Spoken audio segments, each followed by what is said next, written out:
आप लोगों ने ब्लू लॉक का नाम तो सुना ही होगा।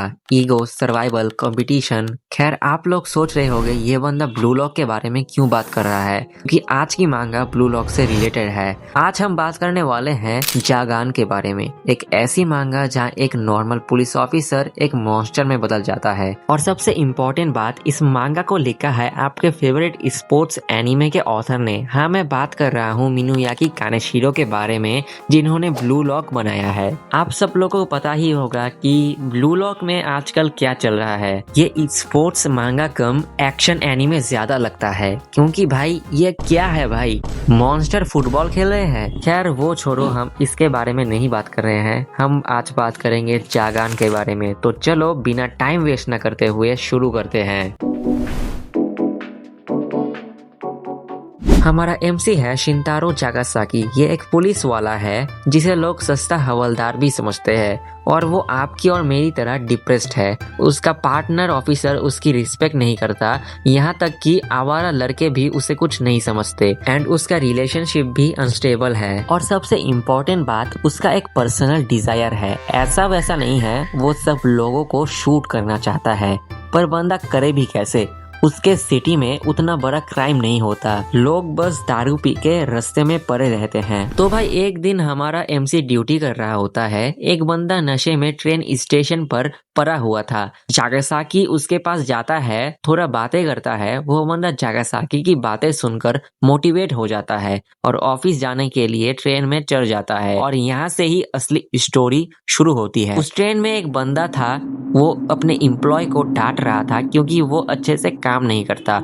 वो एम्प्लॉय उसे सॉरी भी बोलता है, पर वो बंदा स्टॉप ही नहीं होता। वो चिल्ला रहा था और अचानक से वो एक मॉन्स्टर क्रिएचर में बदल जाता है। वो आसपास के लोगों को मारने लगता है। ट्रेन पूरा खून से भर जाता है, और हमारा एमसी तो पुलिस ऑफिसर है, तो वो उसके गन को उस मॉन्स्टर के ऊपर यूज कर देता है, पर वो मॉन्स्टर जागासाकी के 2 उंगलियों को काट देता है। जागासाकी को लग रहा था कि ये उसके लाइफ का लास्ट मोमेंट है, और एक लास्ट बार उसके कटे हुए हाथों को उस मॉन्स्टर की तरफ पॉइंट करता है और बोलता है शूट। और पता नहीं कैसे जागासाकी के हाथ एक गन में बदल जाता है और उस मॉन्स्टर को मार देता है। जागासाकी बहुत कंफ्यूज था, और ऊपर से उस जगह पर एक बोलने वाला उल्लू आ जाता है।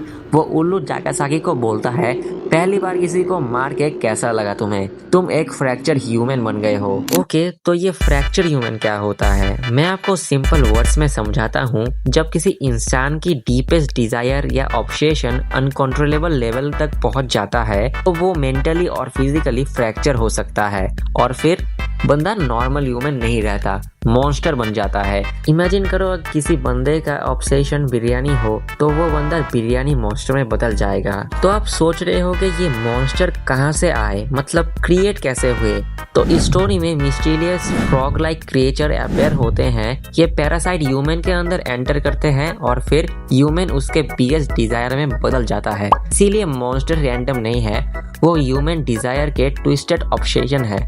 मतलब विलन बाहर से कम अंदर से ज्यादा है, और वही जागान को सिर्फ एक्शन मांगा नहीं, डीपर बना देता है। जागासाकी खुद भी इन्फेक्टेड होता है, लेकिन फुल मॉन्स्टर बनने के बजाय एक हाफ फ्रैक्चर ह्यूमन बन जाता है। उसका राइट हैंड एक गन में बदल जाता है, और हमारा लड़का फाइट कर रहा है, क्योंकि अगर वो मॉन्स्टर से नहीं फाइट करेगा तो वो खुद भी एक मॉन्स्टर बन जाएगा। वो जब भी किसी मॉन्स्टर को मारता है, उस मॉन्स्टर के अंदर से एक डूम बॉल पाया जाता है। हाँ, वही जो आप सोच रहे हो, इन्हें वो नाक से सूंघता है और फिर वो नॉर्मल ह्यूमन बन जाता है। ज्यादा देर के लिए नहीं, बस थोड़ी देर के लिए। और उसका पार्टनर एक बोलने वाला उल्लू है, जो हमारे एमसी को गाइड करता है, प्लस बहुत सारी इंफॉर्मेशन भी देता है फ्रैक्चर ह्यूमन के बारे में। इसका आर्ट इतना डिटेल है, कभी कभी लगता है मॉन्स्टर स्क्रीन से निकल कर बाहर आ जाएगा। और भाई ये मांगा बच्चों के लिए बिल्कुल नहीं है, इसमें एक्शन भी है और प्लॉट भी है। मिनुयाकी कानेशिरो ने इस मांगा में भी ईगो का कॉन्सेप्ट रखा है, बस यहाँ ईगो से गोल नहीं मॉन्स्टर मरते हैं। ये मांगा आपसे पूछता है तुम्हारी डीपेस्ट डिजायर तुम्हें क्या बना सकती है। मतलब ये सिर्फ एक्शन नहीं, सेल्फ डिस्ट्रक्शन भी है। वैसे जागासाकी की लाइफ हम सबसे मिलती है। वो रोज उठता है, बॉस की सुनता है और मन ही मन सबको गाली देता है। फर्क बस इतना है, उसका हाथ एक गन में बदल गया और हमारा हाथ बस हिलाने के काम आता है। तो फाइनल रिजल्ट, क्या आपको ये मांगा ट्राई करनी चाहिए? अगर आपको डार्क, गोर और थोड़ा अतरंगी टाइप का एक्शन पसंद है तो जागान इसे मास्टरपीस फॉर यू। इसमें dark action, crazy powers, psychological chaos सब है। मेरा ये ऑल टाइम फेवरेट मांगा है। मेरे पास इसका 5 वॉल्यूम है और फ्यूचर में मैं इसके फुल सीरीज को कलेक्ट करूंगा। इसमें टोटल 14 वॉल्यूम है जो कि मैं कलेक्ट करने वाला हूँ। तो क्या तुम जागान रीड करोगे? वीडियो अच्छी लगी हो तो लाइक करो, सब्सक्राइब करो, वरना मैं आपके घर में फ्रैक्चर फ्रॉक भेज दूंगा।